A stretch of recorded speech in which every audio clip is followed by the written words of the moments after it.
Après 3 partis politiques, UPR, Moël Béné BR, le cadre de concertation des forces politiques de l'opposition se porte cette fois vers la société civile. La tournée d'échange initiée par l'opposition béninoise dans le cadre de son appel à l'audit du fichier électoral est salutaire. Nous saluons le cadre de concertation de l'opposition parce que venir jusqu'à ici à Wanep pour nous parler de cette initiative nous fait un grand honneur. Et nous sommes vraiment honorés. Nous avons salué l'initiative. Ici, les cadres de Wanep Bénin et leurs visiteurs, membres du cadre de concertation de l'opposition, ont eu une discussion de plusieurs minutes qui a engendré de belles perspectives. C'est toujours dans le cadre de l'audit de la liste électorale pour parfaire la liste électorale de 2026. Ils ont reconnu la pertinence de la démarche et la pertinence de l'idée même.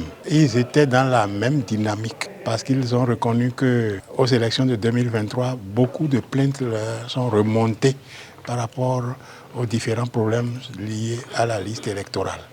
Donc ils ont estimé que c'était dans leur projet tenter effectivement d'auditer la liste et de faire en sorte que la liste électorale de 2026 soit la plus potable possible pour permettre des élections transparentes et apaisées. Et ils ont promis de réfléchir rapidement sur les TDR et de nous revenir très vite. Pour sa part, la plateforme des organisations de la société civile se retrouve parfaitement dans le projet proposé par l'opposition. En réalité, l'initiative du cadre de concertation rentre dans la dynamique même de la plateforme électorale parce que depuis 2023, nous avions essayé de susciter cette action-là pour que nous puissions avoir des élections apaisées. Parce que des informations que nous avions du terrain, l'aspect de la liste électorale était un aspect qui pouvait être un facteur de déstabilisation de la paix. Et la plateforme électorale a en effet pour objectif de faire en sorte que nos élections soient transparentes et surtout apaisées. Parce que de plus en plus, les élections sont des sources de conflits dans nos pays. Et quand nous considérons que le Bénin a été l'un des pionniers de la démocratie et l'un des pays qui était regardé, admiré pour ces processus électoraux qui se passaient dans la paix, je crois que cette initiative est une initiative qui va dans ce sens-là, de faire en sorte que le Bénin maintienne sa place